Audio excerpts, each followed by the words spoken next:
Ang kwentong ito ay hango sa totoong buhay. Karanasan ito ni Pector.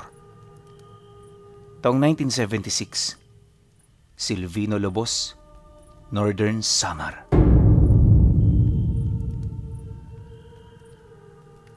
May isang liblib na lugar noon sa Silvino na sadyang pinangingilagan talaga sa baryo.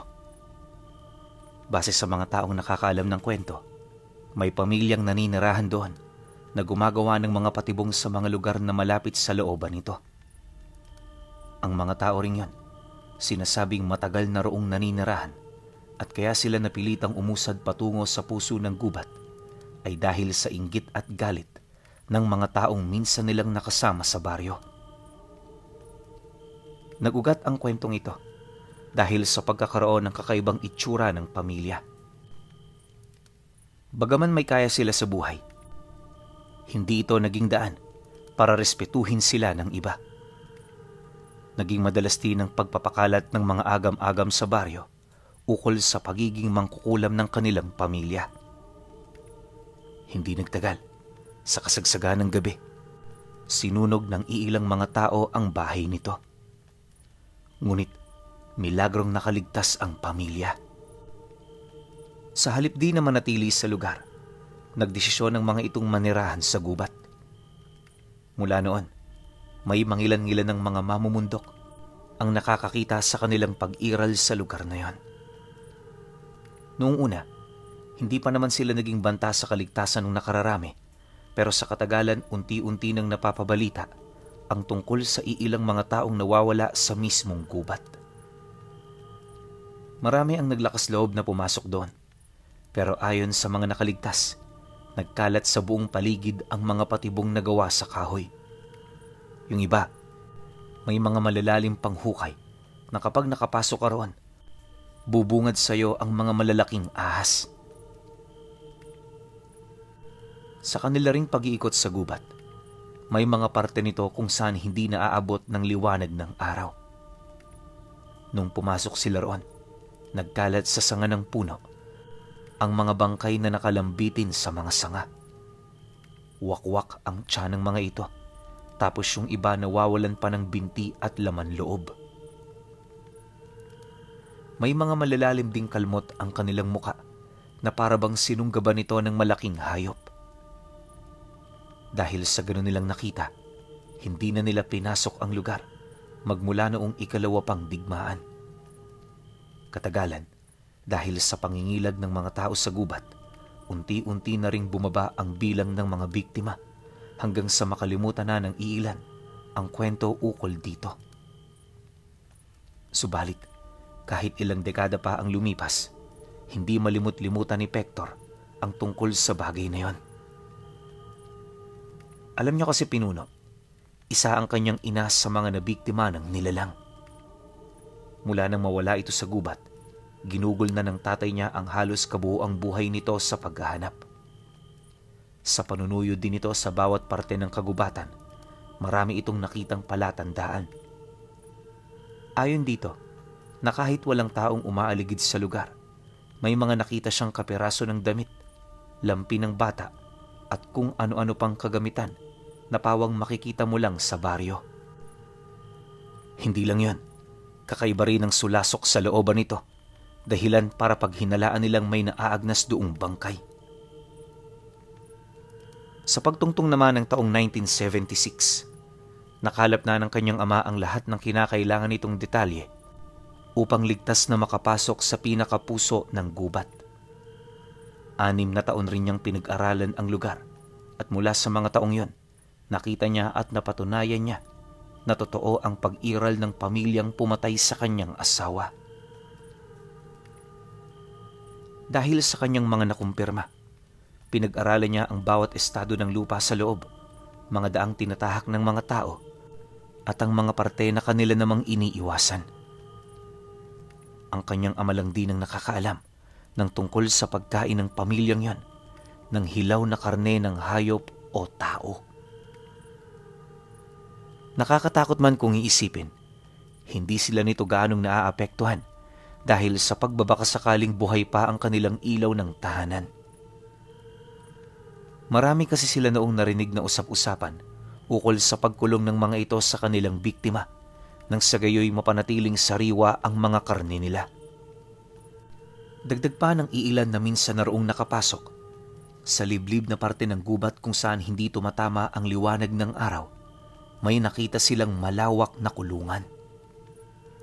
Yung isa para sa mga ligaw na hayop at ang isa naman para sa mga tao. Hubot-hubad ang mga tao sa loob nito at kapag umuulan, kanya-kanya silang nagsisiksikan sa mga buwal na punong naroon sa loob ng kulungan.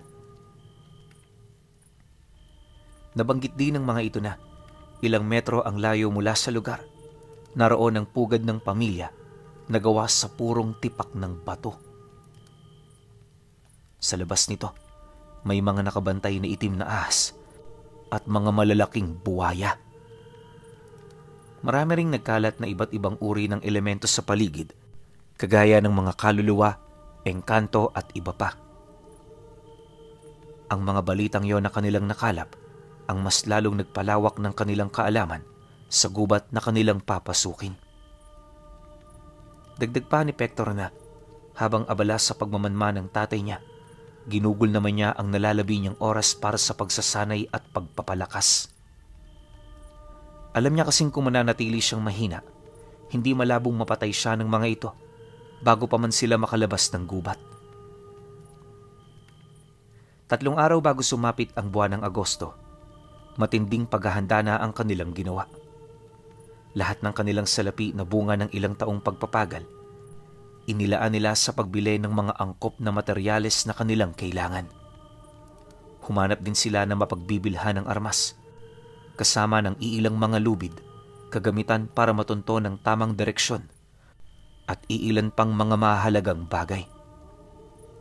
Base rin sa ekspektasyon ng kanyang ama, maaaring abutin sila ng 3 araw sa loob nito kung papalarin.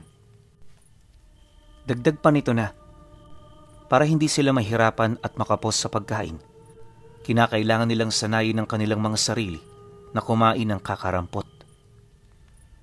Pagkalahad naman ito ng tatay niya, sinanay na niya ang kanyang sarili na kumain ng 3 kutsarang kanin sa loob ng 1 araw. Sa una niyang subok, talaga namang napakahirap nito.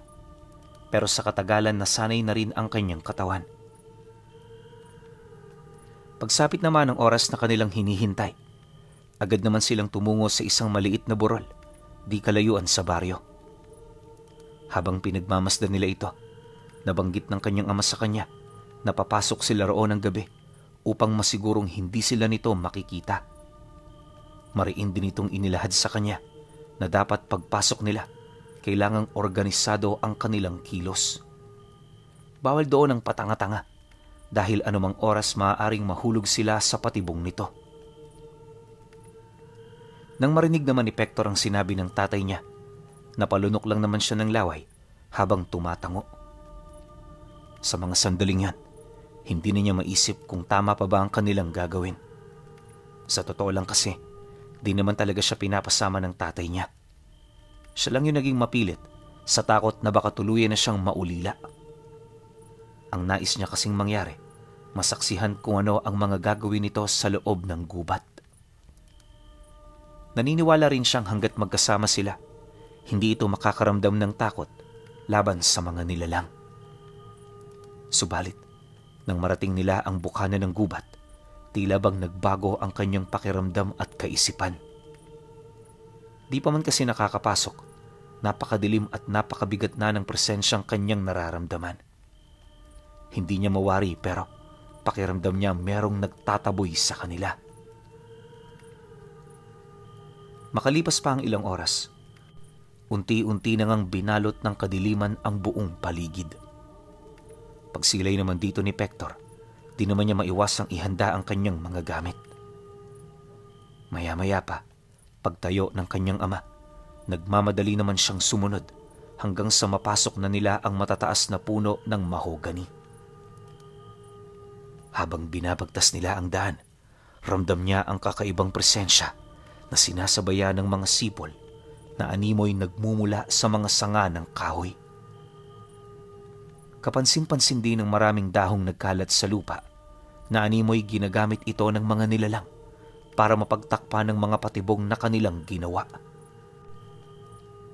Pagdating naman nila sa unahan nitong bahagi, dito na sila nagsimulang magmasid sa mga palatandaan ng patibong. Ayon sa kanya, nasa bukana pa lang ng gubat, nagkalat na ang mga manikang nakasabit sa mga sanga. Bagaman gawa ito sa kahoy, nasisiguro niyang may mga taong nagsadyang magsabit ng mga ito.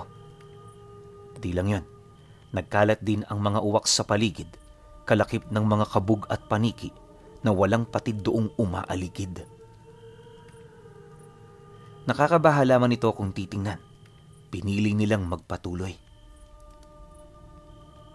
Sa buong gabi, wala silang ginawa kundi ang umusad ng umusad. Mabuti na lang, wala silang nakasalubong na mga nilalang. At kahit papaano, naging tahimik naman ang lugar. Ngunit, nang malapit nang sumapit ang bukang liwayway, dito na sila napadpad sa parte ng gubat kung saan sa sobrang liblib, hindi mo aakalaing may maliit na patag sa looban nito. Ayon kay Pector, punong-puno ng matataas na damo at kakahuyan ng papasok dito na halos aakalain mong wala kang makikita sa loob. May maliit din na ilog sa lugar, tapos mamasa-masa ang lupa. May mga nakabuwal ding puno, ngunit marami pa rin ang nabubuhay na may matatayog at malalaking mga sanga. Kahit nga papasikat na ang araw, napakadilim pa rin dito, kaya kapag nasa loob ka, hindi mo kayang tukuyin ang oras, maliban na lang kung may dala kang relo. Sa kanilang pagmamasid, siniguro nilang hindi sila maaamoy o makikita ng mga nilalang. Para naman magawa nila ito, pumwesto sila sa mataas na bahagi ng lugar at ibinao nila ang kanilang mga sarili sa lupa. Di lang yun, pansamantala rin nilang tinago ang kanilang gamit sa malayo sa kadahilanang maaari itong gamitin ng mga nilalang upang sila'y matunton. Makalipas pa ang ilang minuto, kagaya ng sinabi ng kanilang mga kababaryo, may dalawang malawak na kulungan nga silang nakita. Sa sobrang lapad ng mga ito, kakasya roon ng halos 200 tao. Ayon pa kay Pector na hindi ito gawa sa purong bakal, bagkus gawa ito sa mga kahoy na sa sobrang titibay, naging kakulay na ng bakal sa paglipas ng panahon. Sa loob din ng kulungang yon, may mga nakita siyang taong hubot-hubad na tila bang sanay na sa buhay nila sa loob. Imbis kasi na humingi ng tulong at sumigaw ng sumigaw, wala ni isa sa kanila ang gumagawa ng ganoong bagay. Sa kabilang kulungan naman, naroon ang iba't ibang uri ng hayop na pawang makikita mo sa kagubatan. Sa loob ng kulungan ng mga ito, nakita niya ang iilang kalansay ng tao na maaaring ipinapakain ng pamilya matapos nilang makuha ang bawat parte ng karneng kinakain nila. Sa pagpapatuloy naman ng kanilang pagmamasid, may nakita silang isang lalaking naglalakad na halos 6 na talampakan ng taas. Napakapayat nito, tapos may dala-dala itong mahabang bolo. Pagpasok naman ito sa kulungan ng tao, agad itong naghanap ng biktima na parabang nangunguha lang ng manok sa kulungan. Pagsilay naman ito sa isang babaeng natipuhan niya, dali-dali niya itong hinawakan sa buhok, sabay kaladkad dito papalabas. Yung babae imbis naman laban, paulit-ulit lang noong nagpumiglas. Walang patid din yun sa pagmamakaawa, ngunit hindi ito pinapansin ng nilalang. Maya-maya pa, nang medyo makalayo na sila sa kulungan, nasipat nila itong ipinahiga ang babae sa isang malapad na tabla, sabay tali ng buo nitong katawan. Pagpatong naman ito ng ulo sa isang tipak ng puno, bigla naman niya yung tinapakan kasabay ng pag-unday dito ng taga na tumama sa may bandang leeg. Dahil sa mapurol noon ang hawak nitong bolo, 6 na beses niya pa itong tinaga para lamang maputulan ng ulo. Sa maniwala kayo o hindi, yung 4 na tagang ginawa nito, kitang-kita nila Pector na buhay pa yung tao. Hanggang sa pinakahuli ng kanyang hininga, Nagpumilit pa itong kumapit sa kung anong bagay na mahawakan niya. Ang kaso lang, dahil sa hindi na din yun makalaban, namatay ito sa kamay ng lalaki. Matapos naman itong bawian ng buhay, dali-dali naman itong kinaladkad ang bangkay papasok sa loob ng bahay. Ilang oras ang lumipas, muli itong lumabas, bitbit ang isang supot na naglalaman ng mga buto at kakarampot na laman. Yung ulo ng babaeng pinatay nito, itinarak nito sa dulo ng kawayan bago gawing poste sa may bandang bukana ng kulungan. Nang magawa na yon ng lalaki, muli itong bumalik sa kulungan ng mga hayop para magpakain.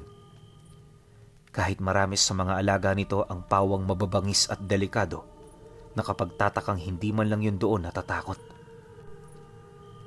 Ang mga hayop namang nanginginain sa palad nito, di naman gumagawa ng kung anong reaksyon. Animoy ang kaharap nila noong mga sandaling yon, ay ang nilalang na nagbibigay sa kanila ng buhay.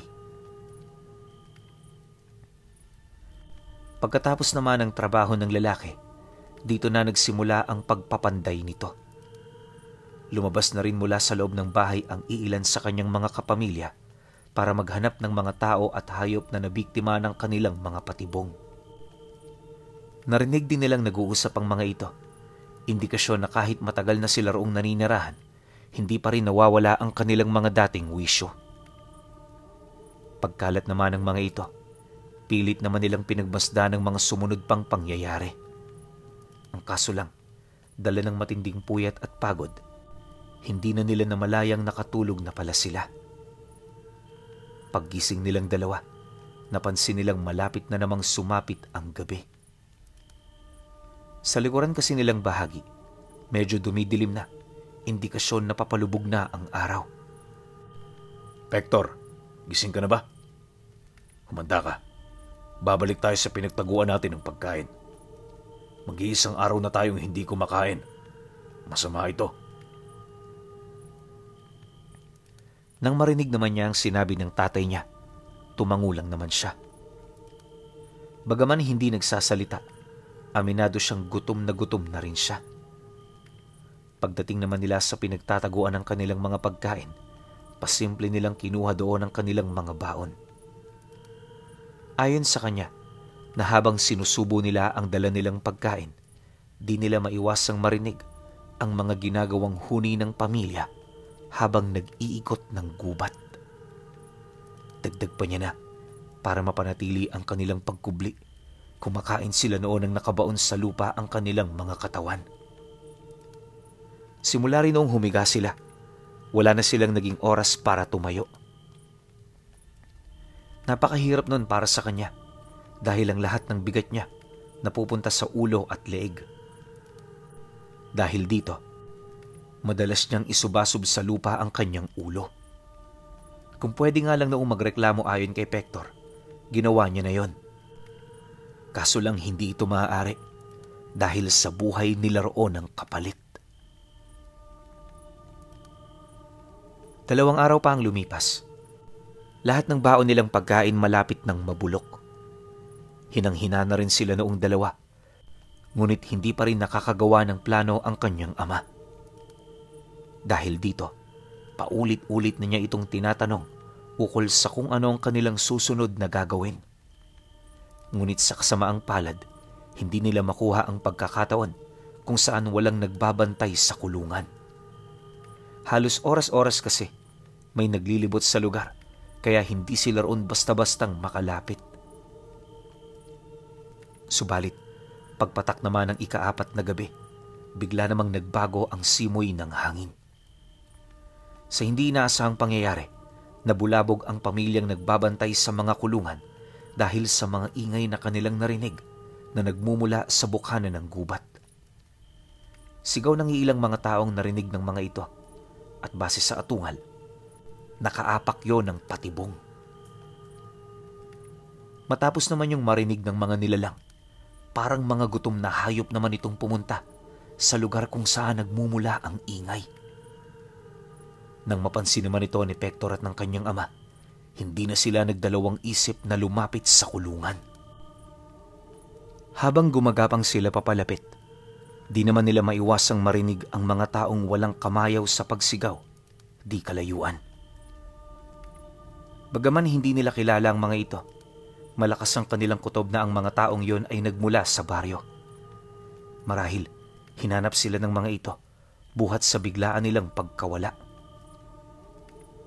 Nakakalungkot man yun kung isipin, ginamit nila itong pagkakataon para hanapin ang ilaw ng kanilang tahanan. 10 minuto pa ang dumaan, narating na nga nila ang kulungan. Bago sila tumayo, minabuti naman nilang tingnan ang kabuuan ng lugar upang masigurong walang natirang nilalang. Nang mapagtanto naman ng kanyang ama na malinis na ang paligid, dali-dali naman itong tumayo habang umiikot sa kulungan. Bawat hakbang nito, paulit-ulit nitong tinatanong ang mga taong naroon kung nasaan ang kanyang asawa. Di pa sila nakontento. Binuksan nila ang pintuan nito upang patakasin ang lahat ng mga nasa loob. Ngunit sa hindi malamang dahilan, walang naglakas loob na sumunod sa kanila. Ang masaklap pa, nagkumpulan nito sa dulong parte ng kulungan na parabang naroon na ang buhay nila. Nang mapansin naman ito ni Pector, galit na galit naman siyang lumapit sa mga ito habang nagsasalita. Ano ba ang rason ninyo? Bakit ayaw niyong umalis sa impyernong to? Hindi man lang ba kayo makikipagsapalaran para sa mga buhay ninyo? Naisip niyo man lang ba ang mga pamilya niyo na paulit-ulit na humihiling sa may kapal na muli kayong makita? Gumising kayo. Hindi itong buhay na nararapat sa inyo. Pagkarinig naman ng mga nakakulong sa kanyang sinabi, merong isa sa mga ito ang naglakas loob na lumapit sa bilangguang naghihiwalay sa kanila. Pagharap naman nilang dalawa, ipinakita nito ang tanikala at kadenang nakabaon sa kanyang mismong pusod. Pagsilay naman dito ni Pector, hindi niya mawari kung saan ito nagmumula sa kadahilanang nakabaon nito sa ilalim ng lupa. Ang nakakapagtaka lang, bakit nakakagalaw ng malaya ang mga ito kahit limitado ang haba ng kadena? Nauunawaan mo na ba? Gustuhin man naming lumabas, hindi na yun maaari pa. Sa sandaling tumapa kami sa labas ng bilangguang ito, mamamatay kami. Wala nang magandang bukas para sa lahat ng taong nasa loob. At yung hinahanap ninyong babae, patay na siya noon pang nagdaang linggo. Huli na kayo. Kaya kung gusto nyong hindi matulad sa amin, mas mainam na umalis na kayo rito. Matapos naman itong makapagsalita, dahan-dahan naman itong bumalik sa punong nakabuwal sa loob ng bilangguan. Pag-upo naman ito, tulala nitong pinagmasdan ng buong paligid. Sinubukan pa nitong muling kausapin ni Pector pero wala na siyang narinig pang sagot. Nang mapagtanto naman niya ang tungkol dito, hindi na siya nagdalawang isip na bumalik sa kinaroroonan ng kanyang ama. Sa mga sandaling yun kasi, patuloy pa rin itong hinahanap ang kanyang asawa. Kahit nasuyod na rin nila ang kabuuan ng bilangguan, tila bang hindi pa rin ito nawawala ng pag-asa. Nang mapansin naman niya ang tungkol sa bagay na yan, dali-dali naman niya itong nilapitan. Makailang beses niya rin itong inalog, ngunit hindi pa rin ito sapat para bumalik ang normal nitong pag-iisip. Kalaunan, pagramdam naman niyang humihina na ang mga sigaw ng mga taong naghahanap sa kanila, dito na siya nagdesisyong sapakin ng tatay niya. Sa lakas ng pagkakasapak niya rito, agad namang nanumbalik ang wisyo nito. Pagtitig naman ito sa kanya, dali-dali naman niya itong inabisuhan ukol sa mga nangyayari. Mariin niya rin doong inilahad na wala sa kulungang yon ang nanay niya. Pagkasambit naman niya nito, kahit labag pa sa kalooban ng tatay niya ang umalis, napilitan na rin yung sumunod. Akmang tatakas na sana sila sa lugar ng mga nilalang, sakto namang nasipat sila nung lalaking minsan nilang nakitang pumatay ng babae. Sa pag-atungal naman ng mga ito, agad naman nilang tinahak ang daan kahit wala silang ideya kung saan ito paroroon. Dahil sa sukal din ng kanilang dinaraanan, kinakailangan pang gumawa ng tatay niya ng daan makalabas lamang ng gubat. Sa pagpapatuloy naman ng kanilang pag-usad, kitang-kita niya ang nilalang na bigla na lamang nagbago ng anyo. Para na rin itong aso kung tumakbo at sa taas ng paglundag nito, madali yung nakahabol sa kanila. Dahil sa ganoong kakayahan ng nilalang, inaasahan niyang hindi na nila ito matatakasan. Gayunpaman, kahit alam niyang wala sila roong laban, hindi pa rin siya nawalan ng lakas na makalabas doon ng ligtas. Ilang minuto pa ang lumipas. Kahit napakadilim ng paligid, pinilit nila itong pagtasin. Yung pakiramdam nila noon, para silang hinahabol ni kamatayan. Lahat ng sugat na natatamo ng kanilang katawan, hindi yun sapat para indahin nila ang sakit nito. Basta ang ginawa nila, patuloy lang sa pag-usad para makalayo. Ang nilalang namang humahabol sa kanila, walang patid sa pag-angil habang nakabuntot. Mabuti na lang talaga, malayo ang distansya nila nung nakita sila nito, kaya hindi sila nito basta-bastang naabutan. Ang problema lang, dagdag isipin na sa kanila noon, ang dilim ng daang kanilang tinatahak. Iisang bagay lang din ang ikinakabahala nilang mag-ama, at yun ay ang mahulog sa isa sa mga patibong nito. Kapag kasi nangyari yun sa kanila, paniguradong silang dalawa ang madadali. Si Pector kasi, para masigurong hindi siya mahihiwalay sa tatay niya, tinali niya sa damit nito ang kanyang kamay. Di baling makaladkad, ang importante ay magkasama silang dalawa. Dahil sa ganoong sitwasyon, nagagawa niyang masilayan ang nilalang na nasa likod nila. Paglalarawan niya rito, normal na tao naman ito kung titingnan, maliban na lang sa malauling na kulay ng balat nito. Nanlilisik din ang mapupulang mata ng nilalang, tapos palaging nakalabas ang matatalas nitong mga pangil. May mahaba rin itong braso na ginagamit nito sa paglipat-lipat sa mga puno. Hindi lang yan, pakiramdam din niya na parang gamay na nito ang lugar dahil sa kalkulado nitong mga galaw. Hindi nagtagal, dahil sa katamtamang agwat nila rito, nagawa nilang marating ang labasan ng gubat nang hindi nito naaabutan. Paglagpas naman nila sa mga puno ng mahogany, dito nila nasilayan ang iilang mga taong may hawak-hawak na sulo na walang patid na sinusunggaban ng mga ito. Pagbagsak naman ng dalawa, agad naman yung kinaladkad papaloob hanggang sa matira na lamang sa may bandang labasan ay yung dala nilang sulo na may siga. Matapos naman yung masilayan ni Pector, nagpatuloy lang naman sila sa pagtakbo hanggang sa mapansin niyang wala na ang sumusunod sa kanila. Nang mapagtanto naman ito ng tatay niya, dito na ito nagdesisyong tumigil para magpahinga. Pagbagsak naman nilang dalawa sa lupa, agad naman niyang naramdaman ang hapdi ng kanyang buong katawan dahil sa dami ng galos na kanyang natamo sa pananakbo. Ilang minuto rin sila noong naghabol ng kanilang mga hininga, buhat sa halos 2 kilometro nilang tinakbo ng dire-diretso. Kalaunan, pagkalma ng kanilang mga sarili, unti-unti na nilang tiningnan ang kanilang mga katawan na nagtamo ng matitinding galos. Yung paa ng ama ni Pector Pinuno, may nakabaong 2 matulis na kahoy, nagahintuturo ang laki. Di lang yun, may saksak din ito sa tiyan na nakuha naman ito nung dumaan sila sa kawayanan. Siya naman may mga malalalim na sugat sa kamay, ganon din sa kanyang mga paa. Dala naman ng matinding pagod, hindi na nila nagawa pang umusad pabalik ng baryo. Kinabukasan na rin sila noon nagising, kaya pagputok ng araw, paika-ika silang umusad para maghanap ng tulong.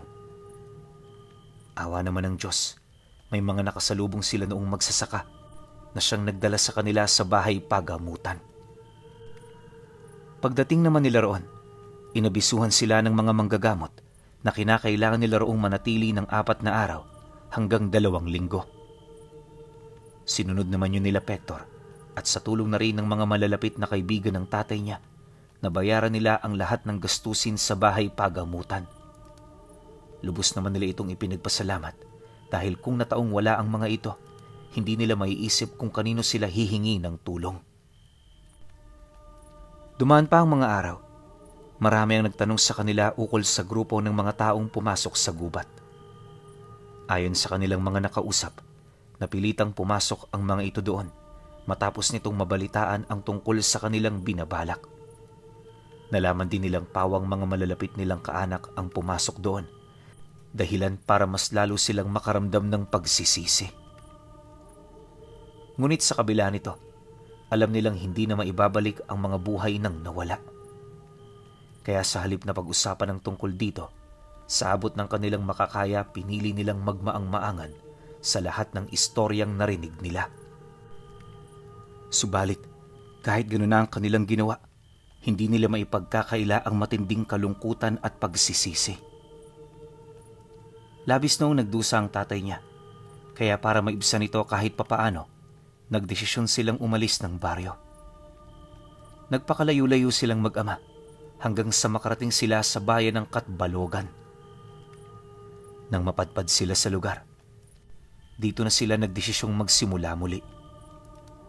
Hindi rin naging madali ang buhay nila roon, pero dahil sa sipag at diskarte ng tatay niya, nakaahon silang dalawa. Nang medyo masagana na ang kanilang pamumuhay, dito na rin siya naghanap ng mapapangasawa. Naging masaya man ang kanilang buhay sa bayan, kailan may hindi makakalimutan nilang mag-ama ang mga pinagdaanan nila noon sa Silvino. Alam din nilang habang buhay na itong mananatili sa kanilang puso at wala na silang magagawa pa para matakasan ang ganoong bangungot. Ang tanging pinagsisisihan lang din nila noong mga sandaling yon ay ang pagpanaw ng kanilang mga kadugo at ang kabiguan nilang iligtas ang kanilang nawawalang ilaw ng tahanan.